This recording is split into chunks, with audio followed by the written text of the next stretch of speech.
तो दोस्तों मैं पहुंच गया हूं हज़रत शाह राजा कत्ताल हुसैनी रहमतुल्लाह अलैह की दरगाह पर।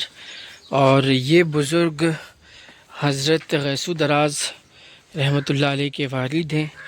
गैसु दराज रहमतुल्लाह अलैह का जो मज़ार है वो गुलबर्गा में है। और जब सारे बुज़ुर्गान दीन खुलदाबाद में रह रहे थे तो उस दौरान बहमनी सल्तनत के जो सुल्तान थे उन्होंने रिक्वेस्ट किया हज़रत गैसु दराज रहमतुल्लाह अलैह से कि वो गुलबर्गा में आएँ और यहाँ से लोगों को अल्लाह से करीब करें, परमेश्वर में विश्वास जगाएं और लोगों को भाईचारा, मोहब्बत और प्रेम का पाठ सिखाया जाए।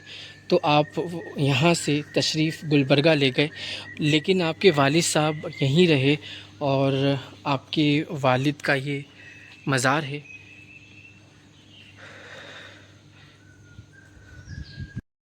वैसे अभी मैं आया हूँ तो यहाँ पर मुजावर और कोई भी नहीं है, क्योंकि ये बहुत आउट एरिया है।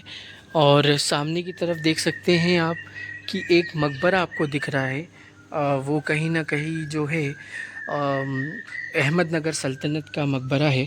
और जब हम सामने की तरफ जाते हैं, यहाँ दो दो और ऐसे रोज़े बने हुए हैं काली जालियों से सरकार के रोज़े के सामने।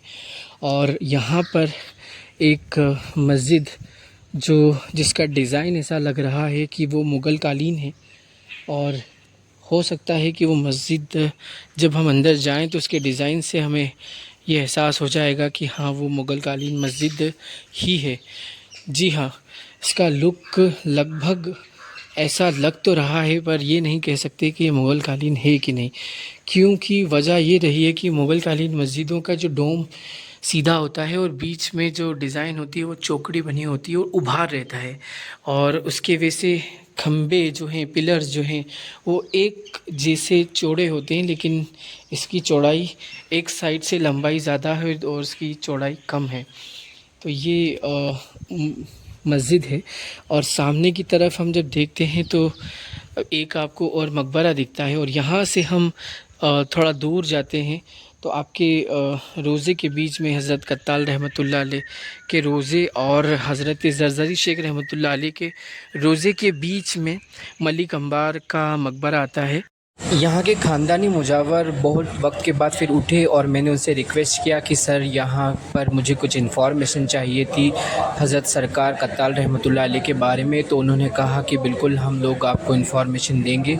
तो उसके बाद उन्होंने सरकार की और भी ऐसी बातें बताई जो आमतौर से हम नहीं जान सकते।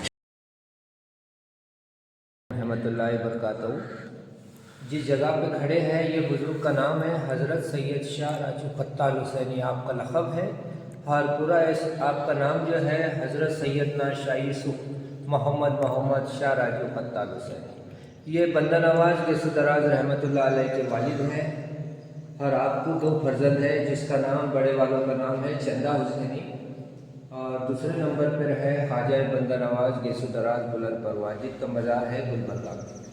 लेकिन आपको जो है तो बंदा नवाज के वालिद के नाम से पहचाना जाता है। और इस जगह का नाम है खुलदाबाद सरजमीन पे। यह खुलदाबाद का लास्ट कोना आता है, जिसका मज़ार सैयद राजू कत्ताल हुसैनी का है। ज़रज़री ज़रबख्श रहमतुल्लाह अलैह की बारगाह के पीछे हिस्से में आता है, गेस्ट हाउस रोड। और हज़रत की गुम्बद पे से एक ज़माने में परिंदा चला गया था इबादत के वक्त में, तो परिंदे के दो टुकड़े हो गए। परिंदे का मज़ार बाजू में बना हुआ है और किताब में दर्ज किया गया कि ये जलाली दरबार है, यहाँ पे परिंदा भी पर नहीं मारता तो इंसान की क्या औकात है। आपका लक़ब शाह राजू कत्ताल हुसैनी है, बंदा नवाज के वालिद के नाम से आपको पहचाना जाता है। अब इसका जो है तो बाहर का कुछ थोड़ा सा मालूमात दे देते आपको है। देखिए, ये हज़रत सैयद चंदा हुसैनी है, सैयद राजू कत्ताल हुसैनी के बड़े फर्जंद, बंदा नवाज गैसु दराज के बड़े भाई। इनका नाम है सैयद चंदा हुसैनी। आप सैयद राजू कत्ताल हुसैनी के बड़े फर्जंद हैं। और इधर बैक साइड में एक बताता हूँ हैदराबाद को। देखिए, ये है हैदराबाद के बादशाह, जिनका नाम है अबुल हसन तानाशाह। गोलकुंडा फोल्ड पे आपने आखिरी बार हुकूमत की है। क़ुलो कुतुब शाही की वजह से आपको जो है तो बादशाहत मिली थी। इनको हैदराबाद जाना था, लेकिन ये जो है तो दौलताबाद में आपका विसाल हुआ, तो औरंगज़ेब ने यहाँ पर लाकर मदफीन कर दिया आपको। इनका नाम है अबुल हसन तानाशाह, गोलकुंडे वाले आखिरी बादशाह। ये अंदर जो जाली में जो है मज़ारें जो दिख रही है, अंदर जाके मैं बताऊँ आपको। इनका नाम है बंदा नवाज सरकार की पड़पोत्रियाँ हैं। इनका रिश्ता हज़रत औरंगाबाद वाले निज़ामुद्दीन औलिया से मिलता है, मतलब आपका ससुराल था वहाँ पर। और आपकी ख्वाहिश थी कि जब हमारा विसाल होगा, 2 बहना है, आपका विसाल होगा तो हमारे जद्दादा के पास रखना। तो उनके घर वालों ने उनकी इजाज़त को माने और यहाँ पे लाके जो है तो मदफन कर दिया। ख्वाजा बंदा नवाज गेसो दराज की पड़पोत्रियाँ है। देखिए, ये औरंगज़ेब बादशाह के सूबेदार है। इनका नाम दाऊद खान सूबेदार बरहानपुर के, ये रहने वाले बरहानपुर के हैं। इनकी 2 बहनें भी हैं, वो भी सूबेदारी का ओहदा था औरंगज़ेब के बादशाह में। और जब आपका विसाल होने वाला था तो औरंगज़ेब बादशाह को उन्होंने बोले कि हमारा रिटायरमेंट का पैसा वगैरह जितना भी है तो हमारी मौत मट्टी में लगाना और राजू खत्ताल हुसैनी की दरगाह के कोई ना कोई जगह में हमारे को दफन करना। तो पहले दाऊद खान सूबेदार का विसाल हुआ, उनके बाद में 2 बहनें हैं, उनका विसाल हुआ। तो ये औरंगज़ेब के सूबेदार लोग थे। अभी इसके बाहर निकलेंगे तो इनकी 2 बहनें भी मज़ार है, मैं आगे से बताता हूँ। कि जैसा मैं बताया कि उधर वाली में जो है तो दाऊद खान साहब है। ये दाऊद खान साहब की 2 बहनें हैं, इनको हबशी रज़ादिया कहा जाता है उर्दू लफ्ज़ में। और ये औरंगज़ेब की हुकूमत में इनका भी कुछ इदारा था छोटा मोटा, सूबेदारी के अलावा लेडीज़ में आप लोग देख रेख करते थे। जो लेडीज़ औरंगज़ेब बादशाह से बात नहीं कर सकती थी तो इनको बोल के इनका मारुज़ा जो है तो शहनशाह औरंगज़ेब के पास में जाता था। ये लेडीज़ में सूबेदारी करते थे। और वो वाले दाऊद खान उनके भाई है उधर जो बताया आपको। देखिए, ये बुज़ुर्ग जो है हज़रत पीर नसीरुद्दीन पहुँच नाम है आपका। हज़रत ख्वाजा निज़ामुद्दीन औलिया महबूब इलाही के मुरीद और ख़लीफ़ा है आप। जब ज़रज़री ज़रबख्श का विसाल हुआ तो आपने बुरहानुद्दीन औलिया को दिल्ली से यहाँ पर लाए थे हज़रत निज़ामुद्दीन औलिया के हुक्म से।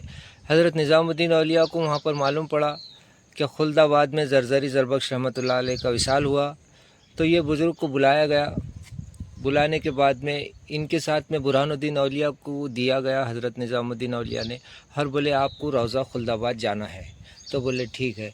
तो बोला जाता है कि उस ज़माने में आप हवा में सफ़र करते थे, पलक झपकते से ही इधर से उधर चले जाते थे, लेकिन निज़ामुद्दीन औलिया के हुक्म से, क्योंकि आप निज़ामुद्दीन औलिया के ख़लीफ़ा और मुरीद और जानशीन थे, उस टाइम में बड़े लाड़के थे।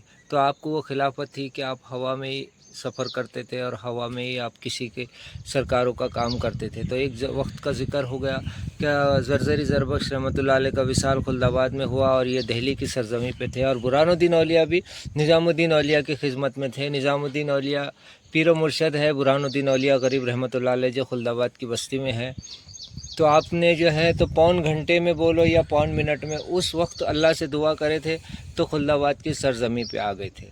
तो ज़रज़री ज़रबख्श रहमतुल्लाह अलैह आपके आए तक जो है तो खुदामीनों ने और तमाम लोगों ने आपको मदफिन नहीं करे थे, क्योंकि बुरहानुद्दीन औलिया बड़े भाई है ज़रज़री ज़रबख्श रहमतुल्लाह अलैह के। ज़रज़री ज़रबख्श बड़े हैं और बुरहानुद्दीन औलिया बड़े हैं और ज़रज़री ज़रबख्श रहमतुल्लाह अलैह छोटे हैं। तो उसके बाद से जो है तो निज़ामुद्दीन औलिया ने बोले थे कि आप आपके भाई नहीं रहे ज़रज़री ज़रबख्श रहमतुल्लाह अलैह, आप खुल्दाबाद की सरज़मीं पे वहाँ पे आराम करना और आप जो है तो यहाँ दिल्ली नहीं आना। तो ये बुज़ुर्ग को भी बोल दिए थे, जिनका नाम है हज़रत नसीरुद्दीन पहुँच, क्या तुम बुरहानुद्दीन औलिया के साथ में रहना, अब ज़रज़री ज़रबख्श रहमतुल्लाह अलैह नहीं रहे, आपको भाई की कमी महसूस नहीं होने देना बुरहानुद्दीन औलिया को। तो उस ज़माने में आप फिर यहीं आए, फिर इबादत रियाज़त करे, फिर आपका विसाल हुआ। औरंगज़ेब बुरहानुद्दीन औलिया को बोले कि अब मुझे ऐसी जगह पे रहना है जहाँ खुला रहे और हवा आते रहे। तो इस जगह पर उस टाइम में बहुत खुला था, हर हवाएं वगैरह बहुत आती थी। तो जब से आपका मकाम यहाँ पे है। अब आपका विसाल कौन सी हिजरे में हुआ ये हमको नहीं मालूम, क्योंकि इनके खुदा